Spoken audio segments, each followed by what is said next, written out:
আসসালামু আলাইকুম। জৈনা বাজার হাফিজিয়া মাদ্রাসা মসজিদ কমিটির উদ্যোগে আয়োজিত ওয়াজ মাহফিল থেকে ইসলামী প্রযোজনা প্রতিষ্ঠান বেতার বেতান ধারণ করেছে আলহাজ হযরত মাওলানা খালিদ সাইফুল্লাহ আইয়ুবী সাহেবের কণ্ঠে মূল্যবান দ্বীনী আলোচনা।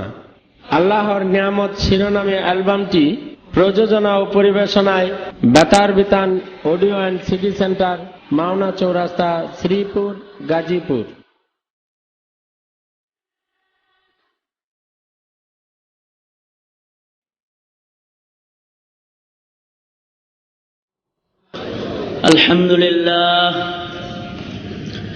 আলহামদুলিল্লাহ নাহমাদুহু ওয়া নাস্তাঈনুহু ওয়া নাস্তাগফিরুহু ওয়া নু'মিনু বিহি ওয়া নাতাওয়াক্কালু আলাইহি ওয়া নাউযু বিল্লাহি মিন শুরুরি আনফুসিনা ওয়া মিন সাইয়্যাতি আ'মালিনা মান ইয়াহদিহিল্লাহু ফালা মুদিল্লা লাহু ওয়া মান ইউদ্লিলহু ফালা হাদিয়া লাহু ونشهد أن لا إله إلا الله وحده لا شريك له ونشهد أن سيدنا وسندنا وحبيبنا وطبيبنا ومحبوبنا ومرشدنا ومولانا محمدا عبده ورسوله أرسله بالحق بشيرا ونذيرا وداعيا إلى الله بإذنه سراجا وقمرا منيرا أما بعد فأعوذ بالله من الشيطان الرجيم بسم الله الرحمن الرحيم نون والقلم وما يسطرون ما أنت بنعمة ربك بمجنون وإن لك لأجرا غير ممنون وإنك لعلى خلق عظيم فستبصر ويبصرون بأيكم المفتون وقال النبي صلى الله عليه وسلم بعثت لأتمم مكارم الأخلاق أو كما قال عليه الصلاة والسلام اللهم صل على محمد وعلى آل محمد كما صليت على إبراهيم وعلى آل إبراهيم إنك حميد مجيد اللهم بارك على محمد وعلى آل محمد كما باركت على إبراهيم وعلى آل إبراهيم إنك حميد مجيد بلغ العلا بكماله كشف الدجى بجماله حسنت جميع خصاله صلوا عليه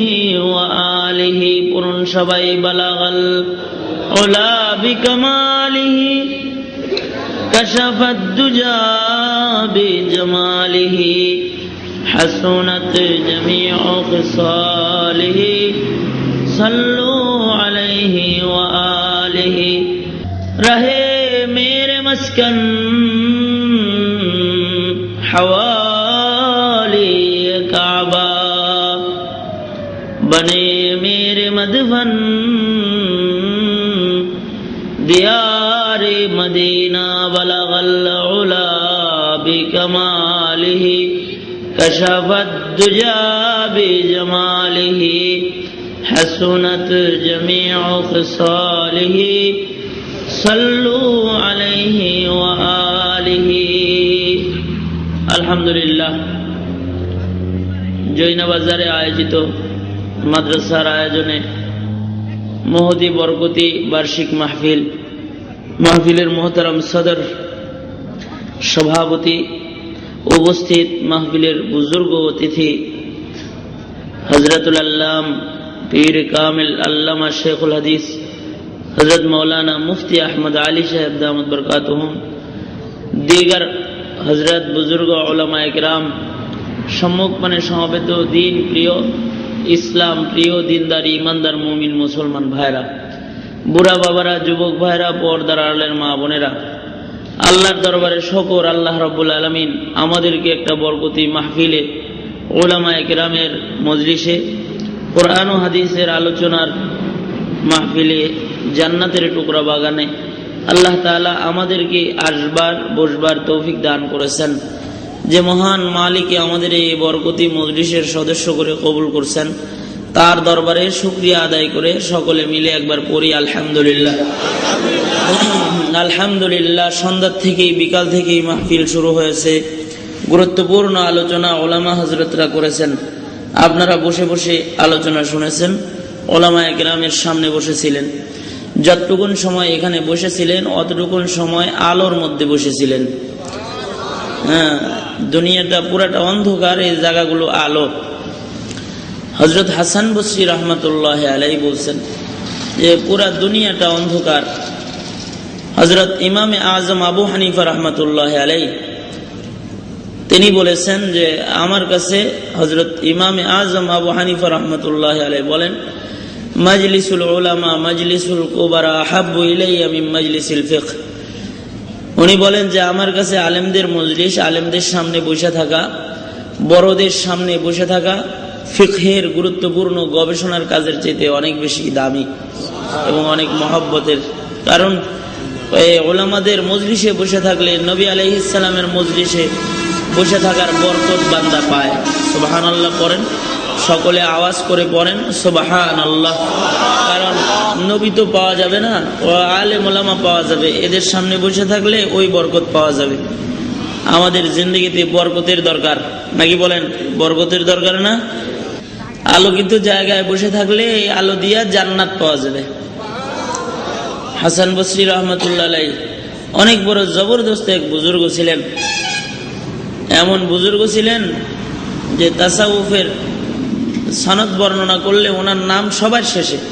তাবেঈ ছিলেন, শ্রেষ্ঠ তাবেঈ ছিলেন হাসান বসরি রহমতুল্লাহ আলাইহি। তিনি এমন মানুষ ছিলেন, এরা এমন মানুষ যে কিছু মানুষ আছে তারা যদি কাউকে জান্নাতি বলে তাহলে আল্লাহ তাআলা তাকে জান্নাতি হিসেবে কবুল করে নেয়। যেমন নবী আলাইহিস সালাতু ওয়াস সালাম সাহাবীদেরকে জান্নাতি বলছেন না? অনেককে ডেকে ডেকে বলছেন তুমি জান্নাতি, তুমি জান্নাতি, তুমি জান্নাতি। এরকম কিয়ামত পর্যন্ত আহলে দিল যারা, এরা জান্নাতি মানুষদেরকে দেখলে চিনে। কিছু মানুষকে বলে ফেলে যে তুমি জান্নাতি, তো তাদের মুখের কথাও এত দাম যে আল্লাহ তাআলা ওর বরকতে তাকে জান্নাতি বানায় দেয়, আল্লাহ তাআলা কবুল করে নেয়।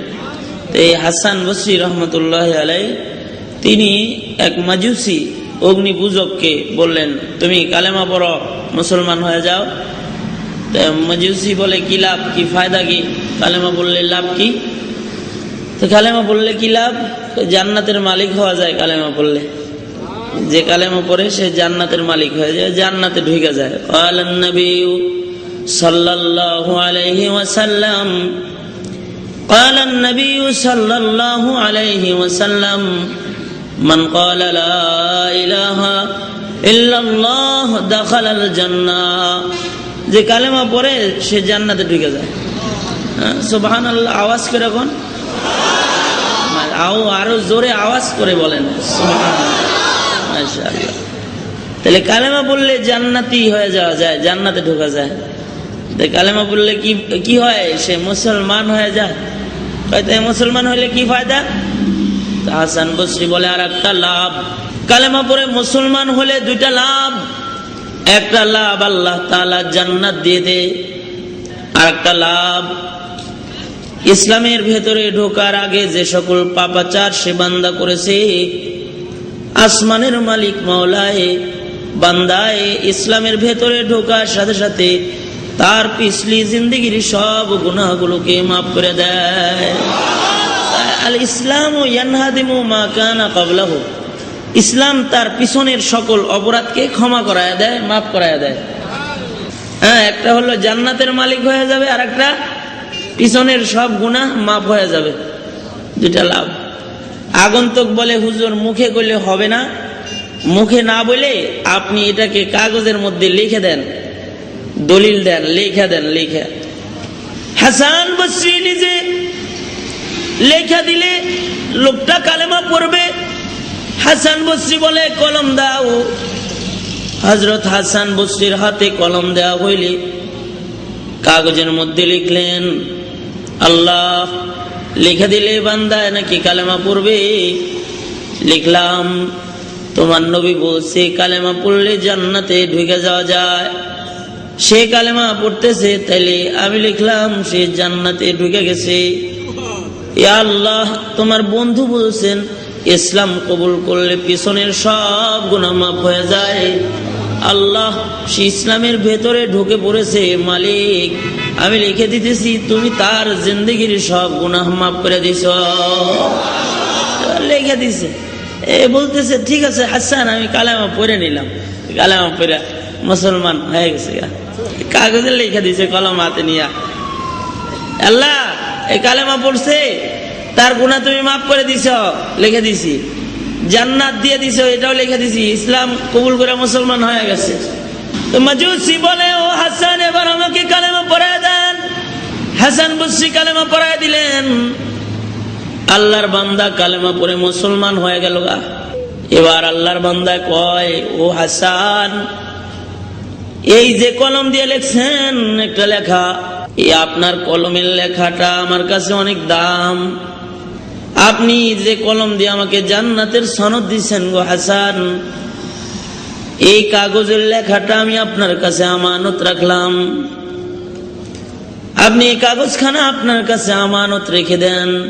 আমি শামউন যদি মরে যাই, তাহলে আমার একটা ওসিয়ত আর দাবি আপনার কাছে, আপনি আমার জানাজার নামাজের ইমামতি করবেন। আপনার বরকতি হাত দিয়া ও হাসান, আপনি আমাকে কবরের মধ্যে নামায় দিবেন। ও হাসান, কবরে নামায় যখন উঠা চলে আসবেন, কিছুই সাথে রবে না, সবাই মাটির চাপা দিয়ে আমাকে একা রেখে চলে আসবেন। ওই সময় ও হাসান, আপনার কলমের লেখা এই কাগজখানা, জান্নাতের সনদখানাকে আমার কাফনের কাপড় উঠায়া কাফনের কাপড়ের ভেতরে আপনি দিয়ে দিবেন। ও হাসান, আপনার কলমের লেখায় কাগজটা আমার জান্নাতের দলিল। হাসরের ময়দানেও আমি এই কাগজ লইয়া আল্লাহর কাছে দাঁড়ায় বলবো, ও মালিক, দেখো তোমার বান্দা হাসান বসরি তার কলম দিয়ে আমাকে জান্নাতি লিখে দিছে। মালিক, তুমি কিন্তু আমাকে জাহান্নামের আগুনে জ্বালাও না। আল্লাহ, তুমি আর মাফ করে দাও। ওই রকম একজন দামি মানুষ ছিলেন হাসান বসরি। আমানত রাখলেন। কিছুদিন পরে মাজুসি মারা গেল। হাসান বসরি রহমতুল্লাহ আলাইহি জানাজার নামাজ পড়াইলেন, কবরের ভিতরে নামাইলেন, উঠে চলে আসলেন, কাগজের টুকরাটা কাফন উঠায় ভিতরে ঢুকাইয়া দিলেন। ওয়াদা দিছে। কিছুদিন পরে স্বপ্ন যোগে হাসান বসরি দেখতেছে আল্লাহর জান্নাতে ঘুরে। আল্লাহর পেয়ারা তো, আল্লাহর পেয়ারারা এরকম দেখে, যে যা কল্পনা করে তাই দেখে। সারাদিন বেরিয়া পীড়িতের কল্পনা করছো, রাত্রে বেলায় পীড়িতালারে দেখছো। এরা সারাদিন আল্লাহর কল্পনা করে, জান্নাতের কল্পনা করে। তো আল্লাহ মাঝে মাঝে দেখায় যে চিন্তা করিস না, এই যে জান্নাত রেডি আছে, যাইতে। সুবহানাল্লাহ। আরো আস্তে কন, গুণ হতে পারে, জোরে চিল্লা এখন সুবহানাল্লাহ জোরে। অ্যালবামটি নিবেদন করছেন কলমে লেখা কাগজ, ইসলামী প্রযোজনা প্রতিষ্ঠান, এটার দাম দাতার বিতান অডিও এন্ড তবে সিডি এটা যেন সেন্টার। তেন কলম নয় বাবা।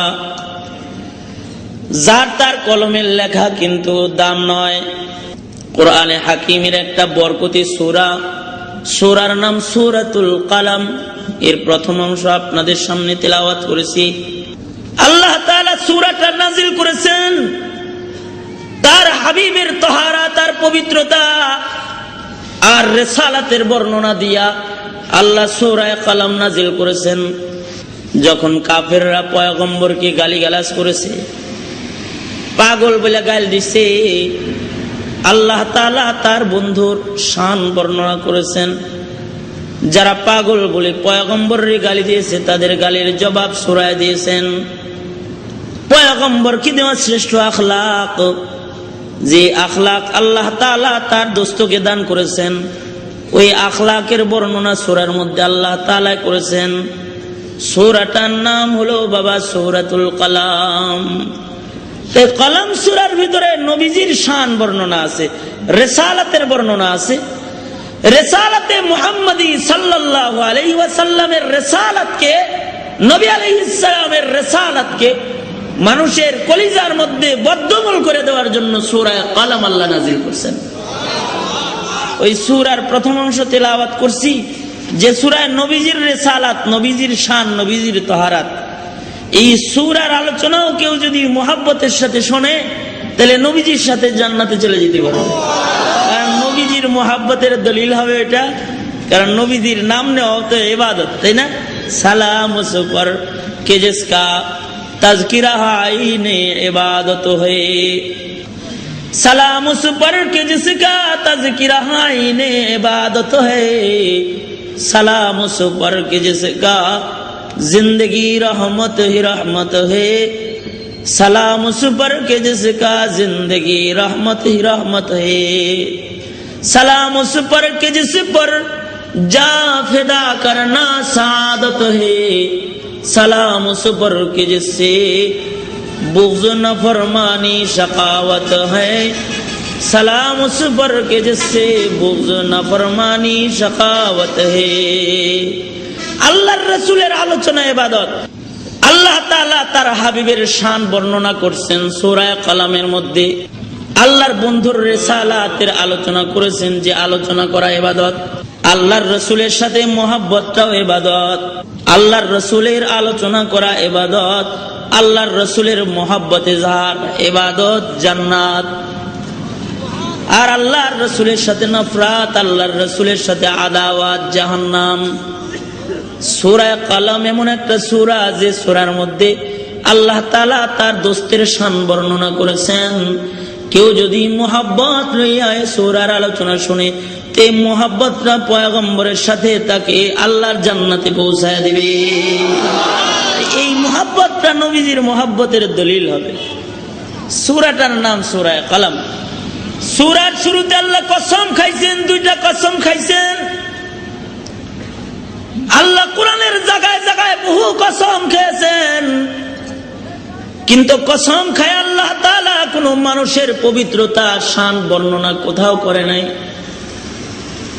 কসম খায় কোনদিন বাবা আদমের পবিত্রতা আল্লাহ বর্ণনা করে নাই। কসম খায় দুনিয়ার কোন পয়গম্বরের পবিত্রতা আর আখলাক আল্লাহ বর্ণনা করে নাই। আল্লাহ তাআলা শুধুই মাত্র একজন মানুষের চরিত্রের ব্যাপারে কসম খাইছেন। একজন মানুষের চরিত্রের আলোচনা করার আগে কসম খায়া আল্লাহ তাআলা তার বন্ধুর চরিত্রের কথা বলেছেন। তিনি হইলেন আপনার আমার নবী সরকারে দো আলম নবী মুহাম্মদুর রাসূলুল্লাহ সাল্লাল্লাহু আলাইহি ওয়াসাল্লাম। শুধুই মাত্র আল্লাহর দোস্ত আপনার আমার নবীর শান বর্ণনা করতে যায় আল্লাহ তাআলা কসম খায়া বর্ণনা করেছেন। সুবহানাল্লাহ। অমর নবীর উম্মত হইতে পারে খুশি না বেজার? কোন নবীর ব্যাপারে কসম খায়া চরিত্রের কথা বলে নাই। আপনার আমার নবীর চরিত্র আল্লাহ তাআলা কসম খায়া বলছেন। জোরে আওয়াজ করে বলেন আলহামদুলিল্লাহ, আলহামদুলিল্লাহ। এমন নবীর উম্মত হইতে পারছে, আলহামদুলিল্লাহ। সূরার শুরু আল্লাহ তাআলা কসম করতেছেন, তবে কসমের আগে একটা অক্ষর আছে নুন। নুন ওয়াল কলামি ওয়া মা ইয়াসতুরুন। কোরআন শরীফের জায়গায় জায়গায় এমন অক্ষর আছে, যেমন বাবা কোরআন খুলবেন তো দেখবেন প্রথম পাতায় সূরাতুল বাকারার শুরুতে তিনটা অক্ষর আছে, আলিফ লাম মিম অক্ষর, হুরুফুল মুকাত্তাআত। আবার সূরা ইয়াসিন পড়বেন তো শুরুতে দুটো অক্ষর ইয়াসিন। কোথাও আলিফ লাম রা, কোথাও হামিম, কোথাও তাসিন মিম, কোথাও আবার নুন, কোথাও কফ, কোথাও আবার সাদ। এমন অক্ষর দিয়ে দিয়ে সূরার শুরু, অক্ষর দিয়ে দিয়ে আল্লাহ তাআলা সূরা শুরু করেছেন। কয়েক অক্ষরগুলা কি? কয়েক এই অক্ষরগুলার ভেতরে হলো আল্লাহ তাআলার গোপন তথ্য। আল্লাহ তাআলা তার দোস্তের সাথে কোরআন দিয়ে কথা কয়। আল্লাহর সব কথা যদি বান্দায় বুঝা ফেলায়, তাহলে বন্ধুত্বের মর্ম আর কি রয়? এই জন্য ইশারায় ইশারায় কোরআন দিয়া আল্লাহর দোস্তের সাথে আল্লাহ কথা কয়, যেটা আশিক আর মাশুকই বুঝবে, দুনিয়ার আর কাউকে আল্লাহ তাআলা বুঝতে দিবেন না। সুবহানাল্লাহ। আল্লাহ বুঝবে, আল্লাহর রাসূল বুঝবে। এজন্য নুকিলা আন আবি বকর সিদ্দিক রাদিয়াল্লাহু আনহু আইজান নুকিলা আন আলী রাদিয়াল্লাহু আনহু হুমা قال লিকুল্লি কিতাবিন সিররুন ওয়া সিররুল্লাহি ফিল কুরআনি আওয়াইলুস সুওয়ার। হযরত আবু বকর বলেন, হযরত আলীও বলেন, প্রত্যেক লেখারই কিছু গোপন রাজ থাকে। আল্লাহ তাআলার লেখা কোরআন, এর মধ্যে কিছু গোপন রাজ আছে, যে গোপন রাজ আর তথ্য আল্লাহ তাআলা দুনিয়ার আর কাউকে জানতে দিবেন না, বুঝতে দিবেন না। এটা বন্ধুই বুঝবে আর আল্লাহ তাআলা বুঝবে, আশিকে বুঝবে আর মাশুকে বুঝবে। ওই আয়াত আর ওই আয়াতে মুতাশাবিহাত আর ওই আয়াত আর ইশারাগুলো হলো হুরুফুল মুকাত্তাআত। সূরার শুরুতে যে হরফগুলা, এগুলো আল্লাহ তাআলার গোপন রাজ, গোপন রাজ। সুবহানাল্লাহ। গোপন তথ্য। উম্মাহাতুল মুমিনিন হযরতে আয়েশা সিদ্দিকা রাদিয়াল্লাহু আনহা বলেন, এই দুনিয়ার মানুষ সাবধান, তোমরা আল্লাহ তাআলার এই গোপন জায়গায় আকল দিয়া বুদ্ধি দিয়া ঢোকার চেষ্টা করো না। এ আকল দিয়েছেন আল্লাহ তাআলা, যে আকল দ্বারাই মঙ্গলে চলে যায়, যে আকল দ্বারাই চাঁদে চলে যায়, যে আকলের দ্বারা ইন্টারনেট বানায়, যে আকলের দ্বারা এই মিডিয়া আবিষ্কার করে, যে আকলের দ্বারা প্লেন, উড়োজাহাজ, রকেট, কত কিছু আকল দিয়ে বানায় ফেলতেছে। সাবধান, আকল দিয়ে সব জায়গায় ঢুকছ, কিন্তু আকল দিয়ে আল্লাহর গোপন জায়গায় ঢুকার চেষ্টা করো না। কারণ আল্লাহ তাআলা তোমাদের আকল, আল্লাহর গোপন রাজ জানতে দেয় নাই। আল্লাহ তাআলা আকল দিয়েছে আল্লাহ তাআলার মারিফত অর্জন করার জন্য, আল্লাহর পরিচয় অর্জন করার জন্য আল্লাহ আকল দিয়েছে। আল্লাহ তাআলা মানুষকে আকল নামক মহাদৌলত দান করেছেন। বাবা, প্রত্যেকের আকল আছে। ইহুদি, খ্রিস্টান, নাসারাদেরকেও আকল দিয়েছেন, বৌদ্ধদেরকে আকল দিয়েছেন, হিন্দুদেরকে আকল দিয়েছেন। সকল মাখলুকাতকে, মানুষদেরকে আল্লাহ আকল দান করেছেন। সকল মানুষকে আল্লাহ আকলের দৌলত দান করেছেন। আকল এমন একটা দামি একটা জিনিস, এটার সুব্যবহার যদি বান্দা না করে, তাইলে এর কারণে বান্দাকে চিরস্থায়ী জাহান্নামে আল্লাহ ফেলে দেবে। যেমন দুনিয়াতে এমন বহু জমিন আছে যেখানে রাসূল পাঠায় নাই, এমন বহু জমিন আছে যেখানে দ্বীনের দায় পৌঁছে নাই, এমন বহু জমিন আছে যেখানে কোরআন এখনো পৌঁছে নাই, এখনো কোরআনের দর্শ ওই জমিনে হয় না। এমন বহু জায়গা আছে যে জায়গার ভিতরে দাওয়াত তাবলীগ যায় না, যে জায়গার ভিতরে এমন তাফসীর মাহফিল হয় না। যারা কোরআন চিনে না, যারা রাসূল চিনে না, ইসলাম চিনে না, এমন জায়গাও আছে। কিন্তু ওই জায়গায় যে মানুষগুলা জন্মাইতেছে আর ওই জায়গায় যে মানুষগুলা মারা যাইতেছে, এদেরকেও কিন্তু হাসরের ময়দানে আসামি করে দাঁড় করানো হবে। তারা বলবে, ও জাহানের মালিক, কোরআন পাই নাই, কিতাব পাই নাই, তাবলীগ জামাত আসে নাই, আলেম ওলামা আসে নাই, হক্কানি পীর বুজুর্গ আসে নাই, দাওয়াত পৌঁছে নাই, রাসূল পৌঁছে নাই আমাদের কাছে। কি লাগে গো মাওলা, তুমি আমাকে জাহান্নামে দিবা, আমাকে কি মাফ করন যায় না?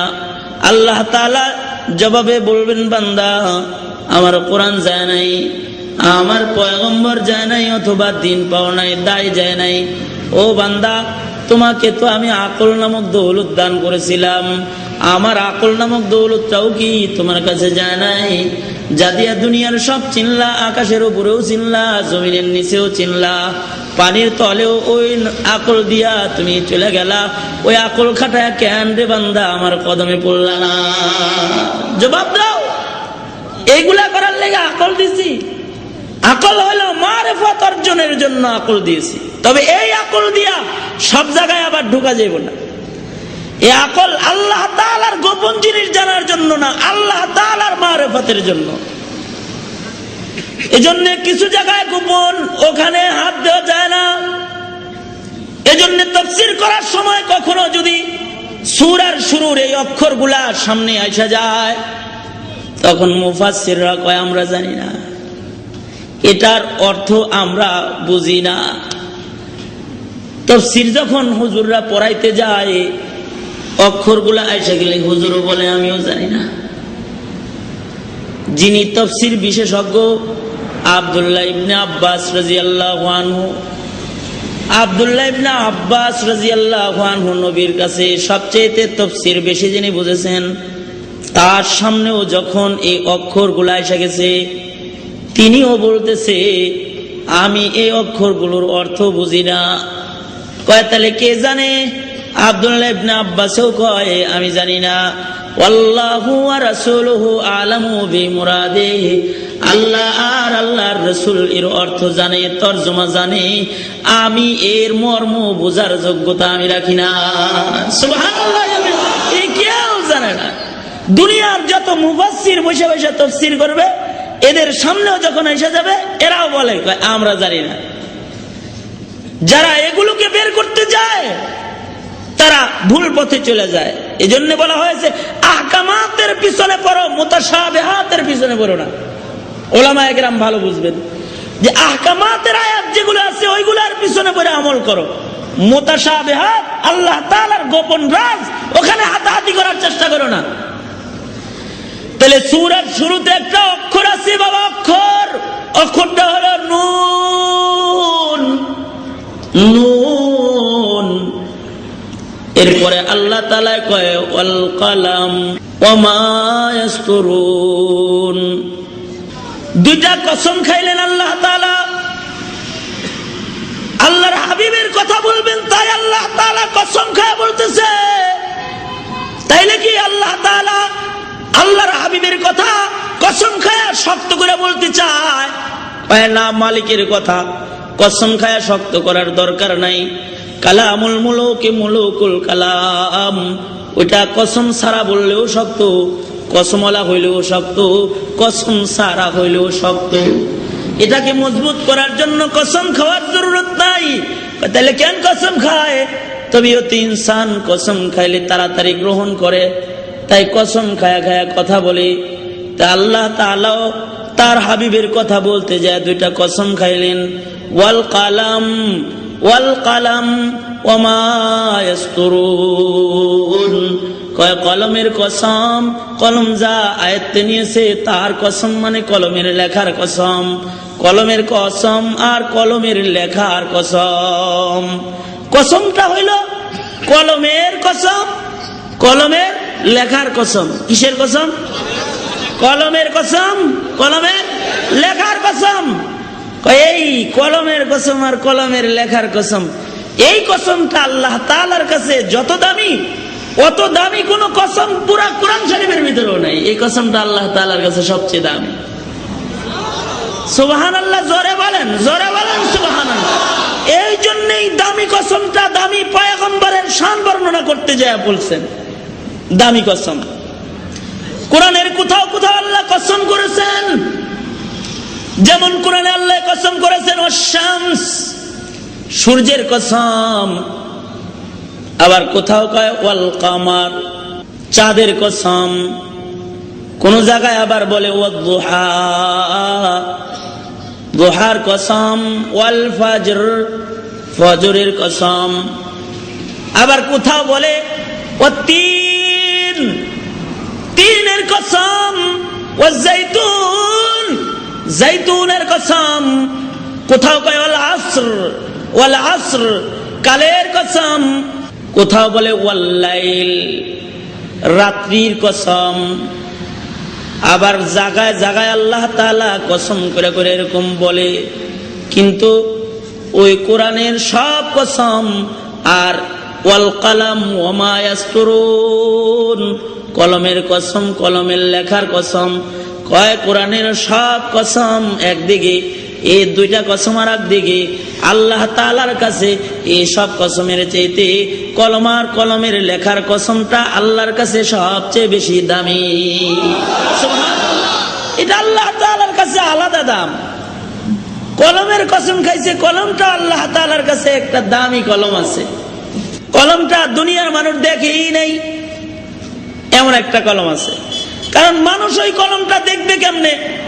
দুনিয়া ওই সময় আল্লাহ বানাই নাই। পৃথিবী সৃষ্টির 50,000 বছর আগে আল্লাহ একটা কলম বানাইছিল। দুনিয়া সৃষ্টির 50,000 বছর আগে। কোত্থেকে দুনিয়া সৃষ্টির 50,000 বছর আগের কথা কেমনে আইলো? নবীর মাধ্যমে পাওয়া গেল, রসুলে আরবির মাধ্যমে পাইলাম।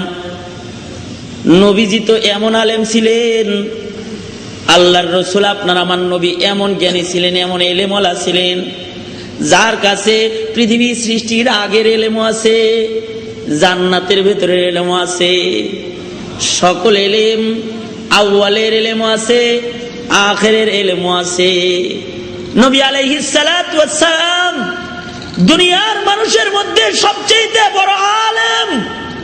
কারণ এলেম নামক দৌলতটাকে আল্লামা শেখ সাদি রহমাতুল্লাহ আলাইহি বড় সুন্দর করে বলেছেন। আল্লামা শেখ সাদি কয় আল্লাহ তাআলা এলেমের মহাসাগরটাকে 100 ভাগ করেছেন। 100 ভাগ কইরা 99 ভাগ এলেম আল্লাহ তাআলা নিজের জন্য রেখেছেন। আর 1 ভাগ এলেমকে বাইর কইরা আইনা এই 1 ভাগ এলেমকে আবার আল্লাহ তাআলা 100 ভাগ করেছেন। এই 100 ভাগের 99 ভাগ এলেম আল্লাহ তাআলা আল্লাহর দস্তরে দিয়ে দিয়েছেন। আর 1 ভাগ এলেম তামাম নবী তামাম মানুষের মধ্যে বন্টন করে দিয়েছেন। তাইলে দুনিয়ার মধ্যে সবচেয়ে বেশি এলেম ছিল আপনার আমার নবী মুহাম্মদুর রাসূলুল্লাহ সাল্লাল্লাহু আলাইহি ওয়াসাল্লামের। এইজন্য ক্বালান নবী সাল্লাল্লাহু আলাইহি ওয়াসাল্লাম, ক্বালান নবী সাল্লাল্লাহু আলাইহি ওয়াসাল্লাম উতিতু ইলমাল আউয়ালিন ওয়াল আখিরিন। রাসূল কয় আউয়ালিন আখিরিন এর সব এলেম আল্লাহ তাআলা আমি পয়গম্বরের দান করেছি। সুবহানাল্লাহ, দুনিয়ার বানানোর আগের এলেমও আছে নবীজির কাছে। এই জন্য নবী আলাইহিস সালাতু ওয়াস সালাম, আরে মানুষের কাছে কি প্রথম কি বানাইছে তাই আছে? নবীজির কাছে আছে কি বানাইছে। মানুষে কয় প্রথম বানাইছে হলো রাসূলের নূর, এটা কয় মানুষে। জাল হাদিস, একটা জাল হাদিসকে নবীজির নিসবতে ফাইলা মানুষে ওয়াজ করে, কয় রাসূল কইছে নাকি এই কথা যে আল্লাহ তাআলা আমার নূর সবার আগে বানাইছে? না, রাসূল কয় অন্য কথা, সহিহ হাদিস। রাসূল বলে না না, আল্লাহ তাআলা যখন আমার নূরও বানায় নাই, আমাকেও বানায় নাই, আদমও বানায় নাই, হাওয়াও বানায় নাই, আসমানও বানায় নাই, জমিনও বানায় নাই, দুনিয়ার কোনো কিছু যখন আল্লাহ বানায় নাই, ওই সময় আল্লাহ তাআলা একটা কলম বানাইছে। আল্লাহর প্রথম সৃষ্টি হলো একটা কলম। ক্বালান নবী সাল্লাল্লাহু আলাইহি ওয়াসাল্লাম আউয়ালু মা খালাকাল্লাহুল কলম। তবে ওই কলম, এই মিয়া তোমার হাতের কলমের মতো কলম না, ওই কলমটা আজব একটা কলম। ওই কলমের ভেতরেও কালি আছে, দুনিয়ার কলমেও কালি আছে, কিন্তু দুনিয়ার কলম আর একজনে ধইরা লিখতে হয়। আর ওই কলমটা এমন একটা কলম যেটা আর একজনে ধইরা লেখা লাগতো না, কলমটা একা একাই লিখতে থাকতো। সুবহানাল্লাহ, একাই লেখালেখি করতো এটা। আবার কলমটা আল্লাহর সাথে কথা বলতো। আল্লাহু আকবার, জোরে বলেন আল্লাহু আকবার। কলমটা আল্লাহর সাথে কথা বলতো। কলম রে আল্লাহ বলে, ও কলম উকতুব উকতুব। নবীজি হাদিসে পাকে বলতেছে, রাসূল বলে আল্লাহ কলমেরে বলেছে কলম তুমি লেখো। কলম আল্লাহর সাথে কথা কয়। কলম কয় মাজা আক্তবু, আল্লাহ গো আমি কি লিখবো তুমি কয়ে দাও, তুমি বলে দাও মৌলা বলে দাও। আল্লাহ কয় কেন? বলে তুমি এলেম দিছি না ভিতরে তোর পেটে, লিখতে থাক। কি লিখবি? কয় সব মাখলুকাতের তাকদীর লিখে ফেল। মুহাদ্দিসিন হযরতরা বলেন ওই কলমে তাকদীর লেখা আরম্ভ করে দিল। ওই কলমে আদমের তাকদীর লিখলো, নূহের তাকদীর লিখলো, ইব্রাহিমের তাকদীর লিখলো, ইসমাইল ইসহাক ইয়াকুবের তাকদীর লিখলো, সকল পয়গম্বরের তাকদীর লিখলো, মুসা হারুনের তাকদীর লিখলো আলাইহিমুস সালাম, সকল পয়গম্বর আলাইহিমুস সালামের তাকদীর লিখলো। শুধু কি তাই? মুফাসসিররা কয় এই আসমানেরও তাকদীর লিখলো, জমিনেরও তাকদীর লিখলো, আকাশের তাকদীর লিখলো, সূর্যের তাকদীর লিখলো, চন্দ্রেরও তাকদীর লিখলো, গাছের তাকদীর লিখলো, মাছের তাকদীর লিখলো, জমিনের নিচে কি আছে জমিনের তাকদীর লিখলো, কোন দিন জমিন থেকে কি বাইর হবে তা লিখলো, জমিনের কোন জায়গা থেকে কি বাইর হবে তা লিখলো, জমিনের কোন অংশে কি ফসল হবে তা লিখলো। এভাবে করে একটা পিপিলিকার তাকদীরও সে লিখে ফেললো। যা কিছু আছে সকল কিছুর তাকদীর লিখলো। চাঁদের তাকদীর লিখলো, চাঁদ জীবনে কয়বার উঠবে আকাশে, কবার অর্ধেক আলোকিত অবস্থায় উঠবে, কবার পুরা আলোকিত অবস্থায় উঠবে, কয়বার অন্ধকার দেখা যাবে, সূর্য কয়বার উদয় হবে, কয়বার ডুবে যাবে, কতবার কোন কোন খাত দিয়া সূর্য উদয় হবে, সূর্য জীবনে কয়বার গ্রহণ লাগবে, চাঁদ জীবনে কয়বার গ্রহণ লাগবে, কোন পিপিলিকার জন্ম মৃত্যু কোন জায়গায় হবে। ওই কলমে এগুলো ছাড়ে নাই। সকল মাখলুকাতের তাকদীর লিখেছে, সকল মানুষের তাকদীর লিখেছে, আপনার আমারও তাকদীর লিখেছে। আপনার আমার তাকদীর ওই কলমে লিখেছে। ওই কলমে তাওরাত লিখেছে, ওই কলমে জাবুর লিখেছে, ওই কলমে ইনজিল লিখেছে, ওই কলমে কোরআন লিখেছে, ওই কলমে 100 খান সহিফাও লিখেছে। সকল কিছু কলমে লিখেছে। সকল তাকদীর লেখাও শেষ। আল্লাহর কুদরত, কলমের কালিও শুকায় গেছে, কলমও শেষ। জাফাল কালাম, তাকদীরও শেষ, কলমও শেষ, সমান সমান হয়ে গেছে গা। সুবহানাল্লাহ। ওই কলমটা দুনিয়ার মানুষ দেখেই নাই। ওইটা একটা কলম।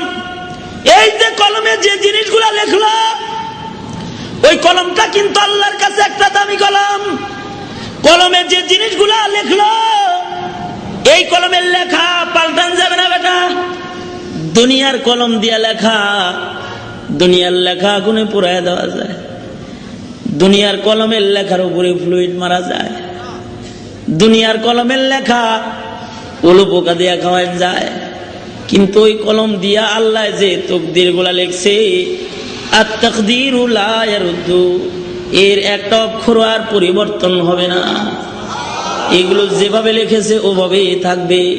তাকদীর যার যেভাবে লিখেছে লৌহে মাহফুজে ওইভাবে থাকবে। এই কলমের লেখাটা তাহলে পাওয়ারফুল লেখা, দামি লেখা, কারণ এটার মধ্যে দামি কিতাব আছে, দামি আখলাক আছে।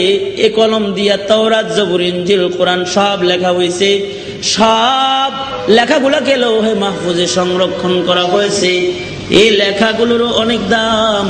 তাই আল্লাহ তাআলা কলমের কসম খাইতেছেন, কলমের লেখার কসম খাইতেছেন। আল্লাহ তাআলা দামি দুইটা জিনিসের কসম খায়া আল্লাহ তাআলা কয় মা আনতা বিনিয়ামাতি রব্বিকা বিমাজনুন।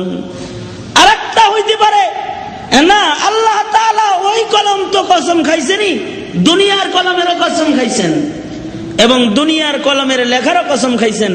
কারণ ওই লৌহে মাহফুজের সেই লেখাটাই আল্লাহ তাআলা নবীদের কলজায় কলজায় পাঠাইছেন। সেই লেখাগুলোর কসম খাইছেন। নবীদের কাছে কলম দিয়েছেন, ওই কলমেরও কসম খাইছেন। কারণ মানুষ আখলাক বনার জন্য লৌহে মাহফুজের ইলম দরকার। তাই যুগে যুগে লৌহে মাহফুজ থেকেই আখলাক ওয়ালা মানুষ বানানোর ইলম পাঠাইছেন। এই ইলমটার অনেক দাম। ওই ইলমগুলো যে কলম দিয়ে লেখা হবে, কলমেরও অনেক দাম। একটা কথা মনে রাখতে হবে, আখলাক ও সুশীল সমাজ গঠন করার জন্য দুনিয়ার শিক্ষা, দুনিয়ার কলম, দুনিয়ার কলমের লেখার দ্বারায় আখলাক পাল্টানো সম্ভব নয়। আখলাক বানানোর জন্য, উত্তম চরিত্র জাতিকে উপহার দেওয়ার জন্য লৌহে মাহফুজে লেখা কোরআন, ওই আল্লাহ তাআলার সেই দামি কলম দিয়ে লেখা কোরআন আর কোরআনের এলেমের আখলাক যদি জমিনে ফিট করা যায়, তাইলেই আখলাকওয়ালা মানুষ পয়দা হবে, এছাড়া হবে না। কারণ দুনিয়ার জ্ঞান দিয়া উলঙ্গ বানানো যাইতে পারে মানুষকে, খুলুকে আজিম উপহার দেওয়া যাবে না। দুনিয়ার জ্ঞানের দ্বারা মানুষের কাপড় খুলে নেওয়া যাবে, পর্দা করান যাবে না। দুনিয়ার জ্ঞান দিয়া নগ্নতা, বেহায়াপনার তালিম দেওয়া যাবে, কিন্তু আসমানের ইলম যদি মানুষের ভিতরে ফলায় দেওয়া হয়, মানুষ যদি এটাকে গ্রহণ করে নেয়, তখন মানুষটা আখলাকওয়ালা মানুষ হয়ে যাবে। সুবহানাল্লাহ। তাহলে তার বন্ধুর আখলাকের আলোচনা করবেন, তাই ওই এলেমের কসমও খাইতেছেন, এলেমের কলমের কসমও খাইতেছেন। এটাও হইতে পারে আল্লাহ তাআলা দুনিয়ার কলমেরই কসম খেয়েছেন, দুনিয়ার কলমের লেখার কসম খাইছেন। কিন্তু বাবা মনে রাখো, এই কলমটা কিন্তু আবার তসলিমার হাতের কলম না, এই কলমটা শামসুর রহমানের হাতের কলম না, এই কলমটা সালমান রুশদির হাতের কলম না, নাস্তিকদের হাতে যে কলম থাকে ওই কলম না। কিন্তু এই কলমটা হলো এলেম আর হিকমতের কলম। এই কলমটা হলো এলেম লেখার কলম, কোরআন লেখার কলম, হাদিস লেখার কলম। এই কলমটা অনেক দামি। এজন্য মাদ্রাসায় যখন ছাত্ররা ভর্তি হয়, তখন আসাতে যায় কেরাম মুরব্বীরা ওয়াজ করে, বাবা ভালো করে কলম দিয়ে লেখাপড়া করো, কারণ তোমাদের কলমের দাম আল্লাহর কাছে অনেক বেশি। ও ছাত্র, তোমার হাতে যে কলমটা রয়েছে, ওই কলমের কালি আল্লাহ তাআলার কাছে শহীদ শহীদ বান্দার শাহাদাতের যে তাজা খুন, যুদ্ধের ময়দানের ও তাজা খুনের চাইতে আল্লাহ তাআলার কাছে তালিবুল ইলমের হাতের কলমের কালির দাম অনেক বেশি দামি। সুবহানাল্লাহ। এই কলম অনেক দামি, কিন্তু এই কলমটা হবে ইলমের কলম, হিকমতের কলম। যেই কলমটার কথা আল্লাহ তাআলা কোরআনের শুরু ভাগেই একেবারে যখন কোরআন নাজিল করেন, তখন বলতেছে আল্লাহ তাআলা লৌহে মাহফুজের ইলমটা দুনিয়ায় পাঠাইতেছে তার দোস্তের কাছে, কোরআন নাজিল করতেছেন তার বন্ধুর কলবে। কেন? মক্কার লোকদের আখলাক পাল্টানোর জন্য। মক্কার লোক সব আবু জেহেল, আবু লাহাব, উতবা, সাহেবার মতো সব আল্লাহর দুশমন হয়ে গেছে গা, সব মূর্তি পূজা আরম্ভ করেছে, মদ পানে অভ্যস্ত হয়ে গেছে গা, জানা ব্যভিচার করা আরম্ভ করেছে, অপরাধ আর পাপাচার দিয়ে মক্কা নগর ভরে গেছে গা। এবার মানুষগুলো বদ আখলাকের হয়ে গেছে গা। এই মানুষগুলার মধ্যে আখলাক ফিরাইয়া দিতে হবে। কিভাবে আখলাক ফিরাইবেন? কয় আখলাক ওয়ালা মানুষ বানানোর জন্য আল্লাহ জিব্রাইল রে কয়, জিব্রাইল রে যা লৌহে মাহফুজের ওই শ্রেষ্ঠ ইলম কোরআনটা আমার বন্ধুর কাছে নিয়ে যা, নিয়া মানুষের আখলাক পাল্টানোর জন্য, জান্নাতি আখলাকের মানুষ বানাইবার জন্য এই কোরআনটা তুই আমার বন্ধুর কাছে নিয়া, আমার বন্ধুর কাছে কোরআন আমার পক্ষ থেকে দিয়া আয়। আমার এই কোরআন যখন সবাই আমল করবে, সবাই আখলাকওয়ালা হয়ে যাবে। এটা একটা ইলম, এটা একটা নূর, যা পড়াশোনার গুরুত্ব, ইলমের গুরুত্ব, ইলম অর্জনের গুরুত্ব মাখা, আল্লাহর নামে ইলম অর্জন করার গুরুত্ব মাখা আয়াত সবগুলো দিয়া আল্লাহ তাআলা হযরতে জিব্রাইলকে হেরা পর্বতের গুহায় পাঠায়া দিলেন। হযরতে জিব্রাইল আমিন হেরা পর্বতের গুহায় চলে আসলেন, রাসূল আরবির কাছে আসলেন। আয়েশা হযরতে জিব্রাইল এবার আল্লাহর পক্ষ থেকে কোরআনের আয়াতগুলো পুরা পুরা শোনাইতেছে। বন্ধু পাঠাইছে তার দোস্তের কাছে যে কোরআন, ওই কোরআনের প্রথম আয়াতগুলোর মধ্যেও একটা কলমের কথা আছে বাবা। ওই কলমটা হলো আল্লাহ তাআলার কাছে একটা দামি কলম, যে কলম দিয়া কোরআন হাদিস লেখা হয়, ওই কলম, ওটা আল্লাহ তাআলার কাছে অনেক দামি কলম। আল্লাহ তার বন্ধুর কাছে আয়াত পাঠিয়ে দিলেন। সূরা আলাকের ওই আয়াতগুলা, ইকরা বিসমি রাব্বিকাল্লাযী খালাক, খালাকাল ইনসানা মিন আলাক, ইকরা ওয়া রাব্বুকাল আকরাম, আল্লাযী আল্লামা বিল কলম আল্লামাল ইনসানা মা লাম ইয়ালাম। আল্লাহর রাসূলের কাছে যেই ইলম আর হিকমতের কলমের কথা আল্লাহ তাআলা বললেন, আল্লাহর রাসূল ওরকম একটা কলম সাহাবীদের হাতে তুলে দিয়েছিলেন। আল্লাহর রাসূল আল্লাহ যে কলমের কথা কোরআনের শুরুতে বলেছে, ওই রকম একটা কলম আল্লাহর রাসূল আবু হুরায়রার হাতে তুলে দিয়েছিলেন হাদিস লেখার জন্য। ওইরকম একটা দামি কলম হযরতে আব্দুল্লাহ ইবনে আব্বাসের হাতে তুলে দিয়েছিলেন তাফসীর লেখার জন্য। একটা দামি কলম আব্দুল্লাহ ইবনে মাসউদের হাতে তুলে দিয়েছিলেন ফিকহ শাস্ত্র লেখার জন্য। ওইরকম একটা দামি কলম পর্যায়ক্রমে হযরত ইমামে আজম আবু হানিফার হাতে এসেছে।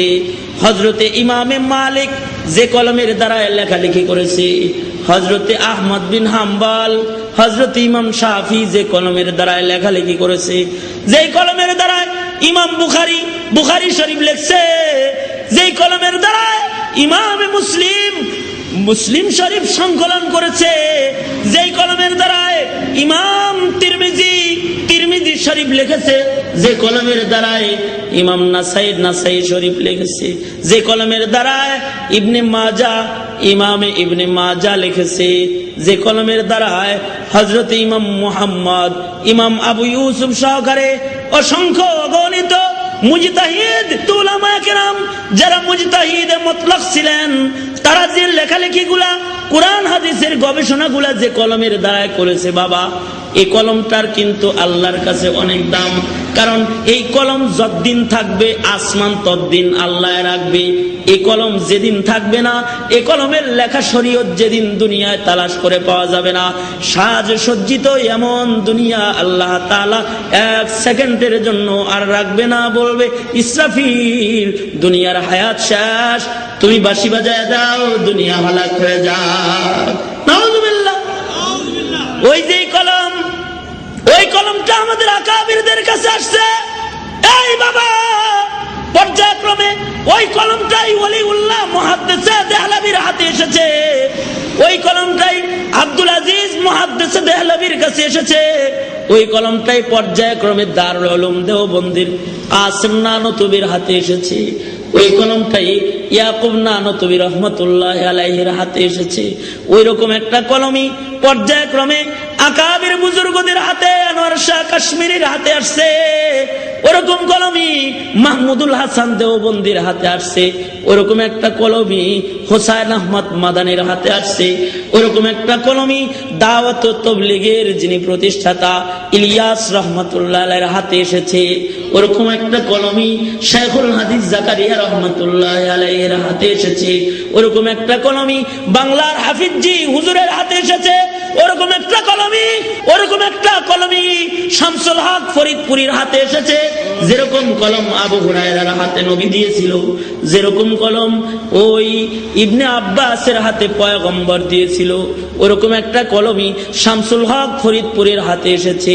ওইরকম একটা কলমই শাইখুল হাদিস আল্লামা আজিজুল হকের হাতে এসেছে, যে হাতের দ্বারা বুখারী শরীফের বঙ্গানুবাদ হয়েছে। ওরকম একটা কলমই আকাবির উলামায়ে দেওবন্দের হাতে এসেছে। ওরকম একটা কলমই এই মাদ্রাসায় আছে, যেই মাদ্রাসায় কোরআন পড়ানো হইতেছে। ওরকম একটা কলম কওমি মাদ্রাসা সহকারে আলেম উলামা সহকারে তাদের কাছে যে কলমটা আছে, কোরআন লেখার কলম, হাদিস লেখার কলম, এই কলমটা আল্লাহর কাছে কিন্তু অনেক দাম। এই কলম যতদিন থাকবে, এই কলমের লেখার উপরে ইনসান যখন চলবে, ইনসানগুলা সব খুলুকে আজিম পয়গম্বরের যোগ্য উম্মত হয়ে যাবে। সুবহানাল্লাহ। এজন্যই অ্যালবামটি নিবেদন করছেন ইসলামী প্রযোজনা প্রতিষ্ঠান বেতার দোকান। এই কারণেই কিন্তু এই কলমটাকে কাফের মুশরিকরা মিটায় দিতে চায়। মাদ্রাসায় কলম আছে, কালি আছে, তবে এটা এমন কলম, এমন কালি, এটা যদি জমিনের মানুষের কাছে পৌঁছে যায় তবে লাল চামড়ার গোষ্ঠীরা আর বেহায়াপনা করতে পারবে না। এজন্য এগুলোর পিছনে লাগছে। ঠিক কিনা? জোরে আওয়াজ দিয়ে বলেন, আরো জোরে বলেন, ঠিক কিনা? জোরে বলেন।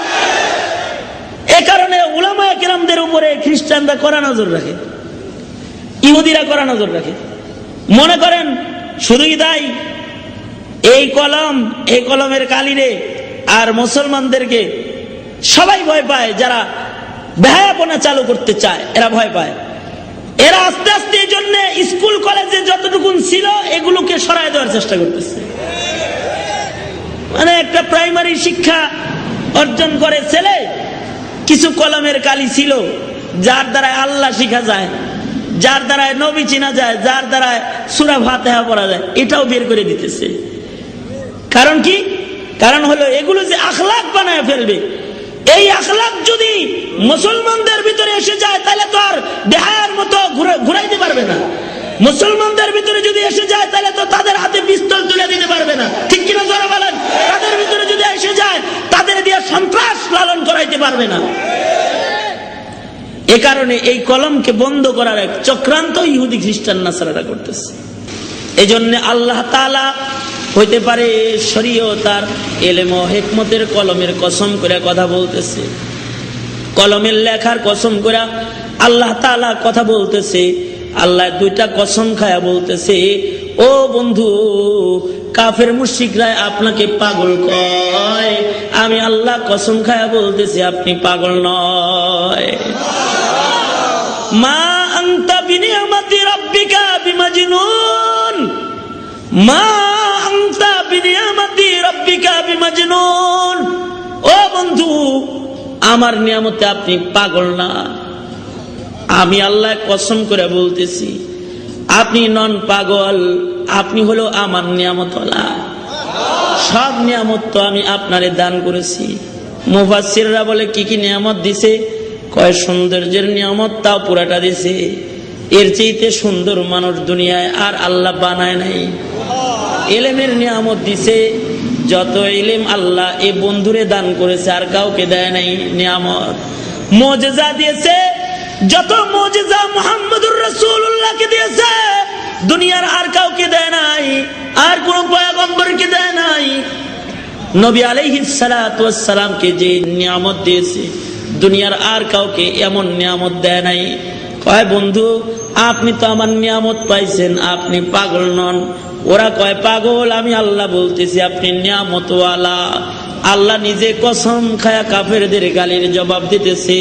আবার আল্লাহ তার বন্ধুরে বলতেছে, বন্ধু ইন্না লাকা লাআজরান গায়রা মামনুন। ওরা আপনারে গালিগালাজ করতেছে, এর বেহিসাব প্রতিদান আমি আপনার লেগে রেডি করে রাখছি।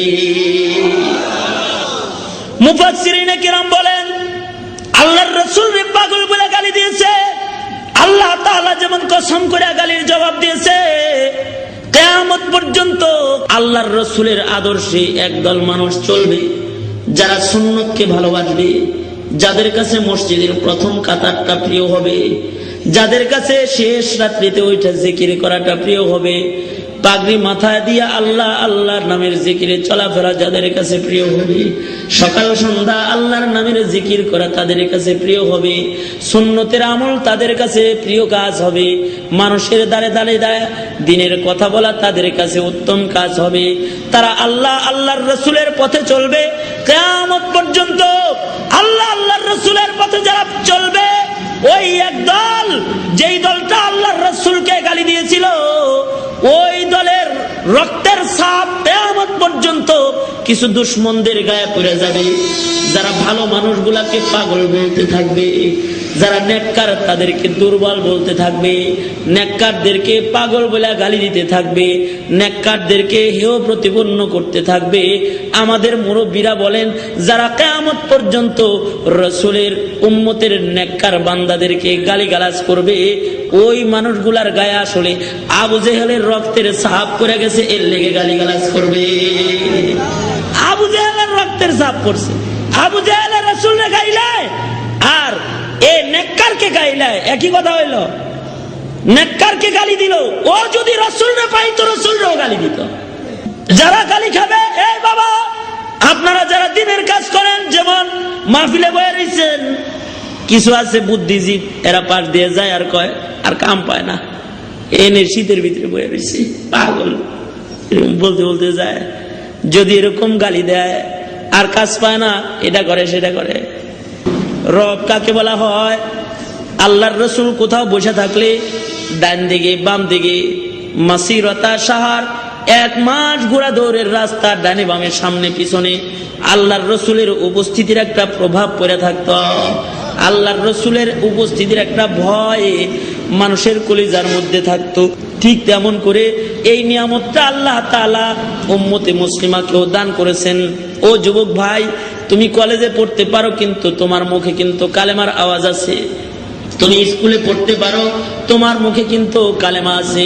এই কালেমার একটা প্রভাব আছে, মুসলমানের কলিজার ইমানের একটা প্রভাব আছে। এটা নিয়ামত। এই নিয়ামত যাদের দেওয়া হয়েছে তারা পাগল না। ইমানের নিয়ামত যারা পায় নাই ওরাই আসলে পাগল। আল্লাহ তাআলা কয়, বুঝা যাইব মইরা ল বুঝতে পারবি, ফাসাতু বসিরুনা ওয়া ইউবসিরুন।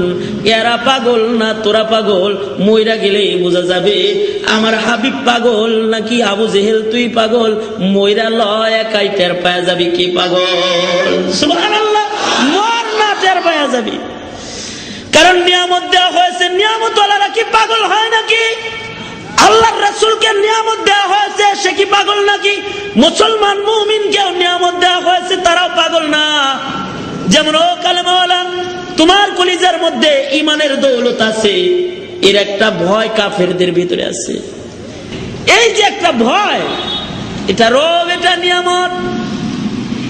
যেমন আল্লাহর রাসূল বলে, জয়িলাত লিয়াল আরদু কুল্লুহা মাসজিদাও ওয়া তাহুরা। আল্লাহর রাসূল কয়, তাম দুনিয়ার জমিন আল্লাহ তাআলা আমার জন্য মসজিদ বানায়েছে। আপনার আমার জন্য নিয়ামত। জমিনের যেখানে দাঁড়ায় 2 রাকাত নামাজ পড়বেন, ওই জায়গায় আল্লাহ তাআলা আপনার সাথে দিদার করবেন, নিয়ামত। গনিমতের মাল হালাল করেছে, নিয়ামত। শাফাআত দান করেছে, আল্লাহর নিয়ামত।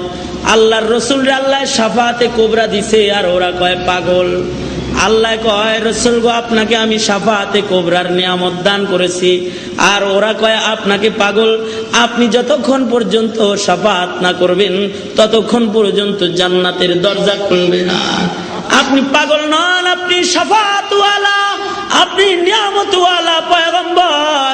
ও বাবা, শুধু কি রাসূলকে শাফাআত দেওয়া হয়েছে, এই উম্মতের আলেমদেরকেও আল্লাহ শাফাআত দিয়েছে, হাফেজে কোরআনদেরকে শাফাআত দিয়েছে। শাফাআত করে করে পিতামাতাকে জান্নাতে নিতে পারবে, নিয়ামত। আলেম উলামা নিয়ামত, শুহাদা নিয়ামত। এত সব নিয়ামত দিয়ে পরিপূর্ণ করেছে। নেককারদের মাঝেও নিয়ামত আছে। রাসূলের মাঝে যেই নিয়ামত ছিল, ওই নিয়ামতের ওয়ারাসাত উলামাদের ভিতরেও আছে, নেককারদের ভিতরেও আছে। তাই রাসূলকে যারা পাগল বলতো, আল্লাহ কয়, মা আনতা বিনিয়ামাতি রাব্বিকা বিমাজনুন। ঠিক কিয়ামত পর্যন্ত আল্লাহর রাসূলের ওয়ারাসাতের নিয়ামত যারা পেয়েছে, এদেরকেও এক শ্রেণীর লোকেরা গালি দিবে। আল্লাহ তাদের ব্যাপারেও বলে, না আমার বন্ধু পাগল না, বন্ধুর অনুসারীরাও পাগল না। খুব তাড়াতাড়ি বুঝবা কে পাগল, যারা গালি দাও খুব তাড়াতাড়ি টের পাইবা কে পাগল। কে বন্ধু আপনি পাগল নন, তাই আপনারে আমি কি দান করেছি? আপনাকে আমি চরিত্র দান করেছি। ইন্নাকা লাআলা খুলুকিন আযীম। ও বন্ধু, নিশ্চয়ই নিশ্চয়ই আপনি সর্বোত্তম চরিত্রের অধিকারী পয়গম্বর। আপনাকে চরিত্র, সর্বোত্তম চরিত্র দান করেছি, খুলুকে আজিম দান করেছি। আল্লাহর রাসূলকে খুলুকে আজিম দেওয়া হয়েছে। খুলুকে আজিম কাকে বলে বাবা? খুলুক 3 প্রকার, খুলুকে হাসান, খুলুকে করিম, খুলুকে আজিম। খুলুকে হাসান, খুলুকে করিম, খুলুকে আজিম। হাসান হইল কেউ যদি কোনো আঘাত করে তাহলে ইনসাফ করে তার বদলা দিয়ে দেয়। कोई আগার বুরাই করে তো বুরাই এসে জবাব দে। একজন মানুষের ভিতরে ইনসাফ আছে এত বেশি যে কেউ যদি তাকে একটা ঘুষি দেয় তাহলে সে আর একটা ঘুষি দিয়ে দেয়। জুলুম করে না, 2 ঘুষি দেয় না, একটাই দেয়। কেউ যদি তার এক চোখে আঘাত করে সে এক চোখে আঘাত করে দেয়। ইনসাফ আছে, তাই এটা খুলুকে হাসান। আর একটা হলো খুলুকে করিম। কয় আঘাত পাইছে পাল্টা জবাব দেয় না, সবর করে। কুকুরের কাজ কুকুর করেছে, কামড় দিয়েছে পায়। কুকুরের পায়ে কামড় দেওয়া কি মানুষের শোভা পায়? সে আঘাত করেছে, তাই বলে আমি আঘাত করব না, আমি সবর করলাম। ওই যে এই যে লোকটা সবর করে, এটা হলো খুলুকে কারীম। আর একটা হলো খুলুকে আজিম। কয় শুধু সবর করে না, কেউ যদি আঘাত করে তাহলে তার উপকার করা আরম্ভ করে দেয়। আঘাত পাওয়ার পরেও উপকার করা আরম্ভ করে দেয়। যে চরিত্রটা, এই চরিত্রটার নাম হলো খুলুকে আজিম। নবী আলাইহিস সালাতু ওয়াস সালাম এমন খুলুকে আজিমওয়ালা পয়গম্বর ছিলেন। রাসূলকে কেউ আঘাত করতেছে, নবী আলাইহিস সালাতু ওয়াস সালামের গলার মধ্যে ভুঁড়ি চাপায় দিতেছে, উটের ভুঁড়ি। নবী আলাইহিস সালাতু ওয়াস সালাম সিজদা থেকে উঠা কাবার ঘর ধইরা গিলাফ ধইরা তার জন্য দোয়া করতেছে। নবী আলাইহিস সালামের জন্য রাস্তায় কাঁটা পুঁতে রাখতেছে। আল্লাহর রসুল একদিন কাঁটা না পায়া চিন্তা করতেছে, আহারে প্রতিদিন কাঁটা পাইতাম, পায়ে কাঁটা বিনত, আজকে দেখি কাঁটা বিধে না। তাহলে কাঁটা যিনি গাইতে রাখতো ওই লোকটা মনে হয় অসুস্থ, যাই ওই বৃদ্ধার একটু দেখা আসি, তার একটু শুশ্রূষা করে আসি। এটা হলো খুলুকে আজিম। কাঁটা পুঁতে রাখে, তারপরও কাঁটার দিকে নজর নাই, নজর আছে যে কাঁটা পুঁতে তার দিকে, তার উপকার করতে আগায় যায়। কেন যায় জানি? এটা হলো খুলুকে আজিম। মক্কার লোকেরা রসুলকে মক্কা থেকে হিজরত করতে বাধ্য করলো।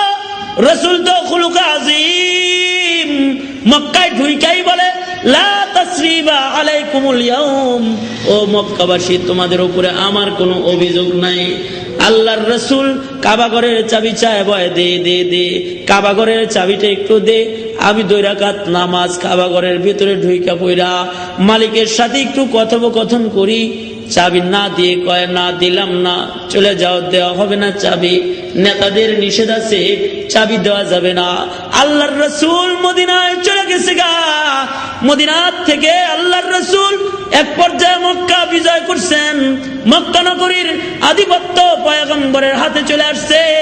মক্কার প্রেসিডেন্ট এখন পয়গম্বর হয়ে গেছে গা। চাবিটা ডাক দিয়ে নিয়া, চাবিটা হাতে নিয়া পয়গম্বর বলে, এই মিয়া, তোমার কাছে আমি চাবি চাইছিলাম, তুমি আমারে চাবি দাও নাই, কিন্তু আমি পয়গম্বর, চাবিটা এখন ইচ্ছা করলে আমার কাছে রাখতে পারি, আমি নিজের কাছে চাবি রাখলাম না, যাও যাও, এই চাবির মালিকানাটা আমি তোমাকে বানায়া দিলাম। 1-2 দিনের জন্য নয়, যতদিন বেঁচে থাকবা ততদিন কাবা ঘরের চাবি তুমি রাখবা। তোমার পরে তোমার বংশের লোকদের মধ্যে কিয়ামত পর্যন্ত এ বাইতুল্লাহর চাবি থাকবে। আমি খুলুকে আজিম ওয়ালা পয়গম্বর, চাবি ছিনাইতে আসি নাই, চাবির মালিক বানাইতে আইছি। সুবহানাল্লাহ, নাম দিয়ে দিলাম। সারা জীবন ভর আবু সুফিয়ান রাসূলের বিরোধিতা করলো। রাসূলে আরবি মক্কা নগরে ঢুইকা ফতেহ মক্কা হয়ে গেছে গা। রাসূল কি বলতেছে, এই আবু সুফিয়ান, এই যে নেতা আছে আবু সুফিয়ান, যে কাফের আবু সুফিয়ানের ঘরে ঢুকে পড়বে সে আমিন। মান দাখালা ফি দারি আবি সুফিয়ান ফাহুয়া আমিন। আবু সুফিয়ানের ঘরে যে ঢুকে যায় বাগা, তাকে গ্রেফতার করা হবে না, তারে মারামারি করা হবে না, তারে সাজা দেওয়া হবে না, তার গর্দান নামানো হবে না, তার উপরে আঘাত করা হবে না। তাহলে আবু সুফিয়ানরেও পয়গম্বর নেতা বানায় দিতেছে। অথচ এই আবু সুফিয়ান রসুলের বিরোধিতা সারা জনম করেছে। কয় দুশ্মনেরও উপকার করে, দুশ্মন রে এমন উপকার করে, দুশ্মন রে উপরে উঠে দেয়, যে আঘাত দেয় তাকে আঘাত না দিয়ে তার উপকার করে, এমন একটা আখলাক। এই আখলাকটার নাম হলো খুলুকে আজিম। আল্লাহর হাবিবকে আল্লাহ তাআলা এমন খুলুকে আজিম দিয়ে জমিনে পাঠাইছেন। এই খুলুকে আজিম কিভাবে আসবে? খুলুকে আজিম ইলমের মাধ্যমে আসবে। খুলুকে আজিম অর্জন করতে হইলে ওই যে কলমের কসম খেয়েছেন এবং কলমের লেখার কসম খেয়েছেন, কোরআন লেখার কলমের কসম খাইছেন, কোরআনের কসম খাইছেন, ইলমের কসম খাইছেন, ওই ইলমের মাধ্যমে খুলুকে আজিম আসবে। এজন্যে জাতিকে যদি খুলুকে আজিম পৌঁছাইতে হয়, জাতিকে যদি আখলাক ওয়ালা বানাইতে হয়, আবার ইলমে দ্বীনকে সকলের ঘরে ঘরে পৌঁছায় দিতে হবে। ঠিক কিনা জোরে বলেন, আরো জোরে আওয়াজ দিয়ে বলেন, ঠিক কিনা জোরে বলেন। সকলের ঘরে ঘরে টেলিভিশন ঢুকে গেছে, কিন্তু ইলম নাই, কোরআন পড়ার লোক নাই। সকলের ঘরে ঘরে ইন্টারনেট ঢুকে গেছে, কম্পিউটার ঢুকে গেছে, কিন্তু কোরআন শরীফ তেলাওয়াতের লোক নাই। এ কারণে ঘরের মধ্যে গুনাহগারের সংখ্যা বেড়ে গেছে। ঠিক কিনা জোরে বলেন? গুনাহগারের সংখ্যা বেড়ে গেছে। আমাদের এক মুরব্বী বলেছেন, মুরব্বীকে বলে আখলাক শিখার তরিকা কি, আখলাক আমি কেমনে অর্জন করতে পারি? মুরব্বী কয় আখলাক হলো সুন্নত, সুন্নতের উপরে আমল করা আরম্ভ করে দাও, আখলাক এসে যাবে। ঘরে ঘরে সুন্নত ঢুকায় দাও, ঘরে ঘরে সুন্নত ঢুকায় দাও, তাহলে আখলাক ওয়ালা মানুষ হয়ে যাবে। ঘরে ঘরে কাফের মুশরিকের রীতিনীতি ঢুকে গেছে গা, লাল চামড়াদের রীতিনীতি ঢুকে গেছে গা, খ্রিস্টানদের রীতিনীতি ঢুকে গেছে গা। এ কারণে ঘর থেকে আস্তে আস্তে আখলাক নেমে যেতেছে, সমাজ থেকে আখলাক হারায়া যেতেছে, দুশ্চরিত্র মানুষের সংখ্যা বেড়ে যেতেছে, পাপিষ্টের সংখ্যা বেড়ে যেতেছে। আবার যদি আবেদ বাড়াইতে হয়, আল্লাহর গোলাম যদি আবার বাড়াইতে হয়, আবার যদি আল্লাহর গোলাম হইতে হয়, তাহলে আবার সুন্নতের রাস্তায় ফিরে আসো, তো আখলাক ওয়ালা মুসলমান পয়দা হয়ে যাবে। আর এই আখলাক নবীর সুন্নাত আর রাসূলের রেখে যাওয়া ইলম, এটা মাদ্রাসায় আছে। আমার আজকের কথার খোলাসা যেটা ছিল সেটা হলো এই, আল্লাহ তাআলা তার হাবিবের আখলাকের কথা কসম খায়া বলছেন। আর এই আখলাকের কসম আল্লাহ তাআলা ইলমের এবং কলমের কসম করছেন, কলমের লেখার কসম করেছেন। এই আখলাক যদি জমিনে আবার ফিরে আনতে হয়, তাহলে আল্লাহ তাআলার ইলম, আল্লাহ তাআলার কলম ঘরে ঘরে আবার পৌঁছায় দিতে হবে। বুঝেন নাই কথাটা? এটা হলো আজকের আলোচনার খোলাসা। তবেই আখলাক পরিবর্তন হবে। মুসলমানদের মধ্যে আখলাক না থাকার কারণেই আল্লাহ তাআলার পক্ষ থেকে বিভিন্ন আযাব আর গজব আসতেছে। আল্লাহ তাআলা আমাদেরকে আখলাক গঠনের মেহনত করার তৌফিক দেন। সকলে জোরে আওয়াজ দিয়ে বলেন আমিন। আরো জোরে বলেন আমিন। দ্বীনি শিক্ষার কদর ও মূল্য আমাদেরকে আল্লাহ তাআলা বুঝার তৌফিক দান করেন এবং দ্বীনি শিক্ষার হেফাজতের কর্মী হিসাবে আমাদেরকে কাজ করার তৌফিক দান করেন। আল্লাহ তাআলা আমাদেরকে কবুল করেন। আখিরি মুনাজাত করে সবাই এখান থেকে একসাথে যাব ইনশাআল্লাহ। সবাই ইস্তিগফার করেন। আস্তাগফিরুল্লাহ রাব্বি মিন কুল্লি যামবি ওয়া আতুবু ইলাইহি লা হাওলা ওয়ালা কুওয়াতা ইল্লা বিল্লাহিল আলিয়্যিল আযীম। আলহামদুলিল্লাহি রাব্বিল আলামিন ওয়াসসালাতু ওয়াসসালামু আলা সাইয়্যিদিল আমবিয়া ওয়াল মুরসালিন মুহাম্মাদিন ওয়া আলা আলিহি ওয়া আসহাবিহি আজমাইন। সুবহানাল্লাহি ওয়া বিহামদিহি সুবহানাল্লাহিল আযীম। সুবহানাল্লাহি ওয়া বিহামদিহি সুবহানাল্লাহিল আযীম। আমিন। ফেলিয়ে না দিও আল্লাহ, ফেলিয়ে না দিও। গুনাহ যত করেছি আমরা ক্ষমা তুমি করিও। বান্দা আছে বন্দিগি নাই শেষ করেছি জিন্দেগি, আখিরাতের বিচার দিনে এ পাপীদের উপায় কি? রহমান রহিম নামে নিয়েছি আল্লাহ তোমায় মানিয়া, কেমন করে আমাদের তুমি জাহান্নামে ফেলিবা? মাফ করে দাও আল্লাহ, মাফ করে দাও। গুনাহ যত করেছি আমরা ক্ষমা তুমি দাও। রাব্বুল আলামিন মাদ্রাসার বার্ষিক মাহফিল, 8টা বাচ্চাকে পাগড়ি দেওয়া হয়েছে। রাব্বুল আলামিন তোমার বান্দারা প্রাণ খুলে কথা শুনেছে, আর গুনার দিকে আমরা চলবো না। ইয়া আল্লাহ, আর ইবাদত ছাড়বো না। ভিক্ষুকের মতো তোমার কাছে 2টা হাত বাড়ায় ধরেছি। আল্লাহ মেহেরবানি করে আমাদের জিন্দেগির সব গুনাহ তুমি মাফ করে দাও আল্লাহ। রাব্বুল আলামিন কার মনের কি আশা ব্যথা সব তুমি জানো। সবার মনের নেক আশাগুলো তুমি পুরা করে দাও। বেপানাহকে পানাহ দাও, বেরুজিকে রুজি দান করো আল্লাহ। অশান্তি দূর করে শান্তির ফয়সালা করে দাও রব্বে করিম। জীবনের এমন কোন মুনাজাত বাদ দিই নাই যে মুনাজাতে মা বাবার কথা তোমার কাছে বলি নাই। অনেকে নিজের হাতে নিজের মা কবরে রেখেছে, অনেকে নিজের হাতে নিজের বাপ কবরে রেখেছে। আল্লাহ মেহেরবানি করে যাদের মা বাবা অন্ধকার কবরে, তাদের মা বাবার কবর গুলো তুমি জান্নাতের টুকরা বাগান বানায় দাও আল্লাহ। যাদের আব্বা আম্মা আছে হায়াত বাড়ায় দাও, বেশি বেশি খেদমত করতে পারে তৌফিক দান করো। রব্বুল আলামিন, ইয়া আল্লাহ আমাদের উপরে তুমি রাজি হয়ে যাও, সারা দুনিয়ার মুসলমানদের নাজাত আর শান্তি দান করো আল্লাহ। রব্বুল আলামিন, জানি না কোন দোকানের কাফন আমাদের জন্য রেডি হয়ে গেছে, জানি না কোন সপের বাস আমাদের জন্য পেকে গেছে, কখন জানি মসজিদের কোনার পালকি বাড়ির দরজায় আয়েশা দাঁড়ায় যায়। আল্লাহ, কবরের পালকি পাঠানোর আগে আমাদের নাম তুমি তোমার পেয়ারা বান্দার খাতায় উঠায়া দিও। রব্বুল আলামিন, আমাদের সালাম তোমার বন্ধুর রওজায় পৌঁছায় দাও। ইয়া আল্লাহ, সুন্নতের জজবা দান করো, সুন্নতের আমল দান করো, যতদিন বাঁচায় রাখো সুন্নতের উপরে বাঁচায় রাখো। একটা জাররা পরিমাণ খেলাফে সুন্নত আমল আমাদের দিয়ে তুমি করায়ও না। রব্বে কারীম, যেদিন ময়দানে মাহশারে দাঁড় করাইবা সুন্নতওয়ালা পয়গম্বরের সাথে আমাদের তুমি দাঁড় করায়ও। উলামায়ে কেরামের হায়াত বাড়ায় দাও, যুবকদেরকে কবুল করে নাও। ইয়া আল্লাহ, পর্দার আড়ালের মা বোনদেরকে হযরত খাদিজা, হযরত ফাতেমা বানায় দাও। তোমার বান্দারা প্রাণ খুলে দান সাদাকা করেছে, কবুল মঞ্জুর করে নাও। অসুস্থদেরকে শেফা দাও, ঋণগ্রস্তকে ঋণ থেকে বাঁচাও। ইয়া আল্লাহ, বেপানাহকে পানাহ দাও আল্লাহ, লজ্জতে ইবাদত দাও, গুনাহের ঘৃণা তুমি আমাদের কলিজায় দিয়ে দাও আল্লাহ।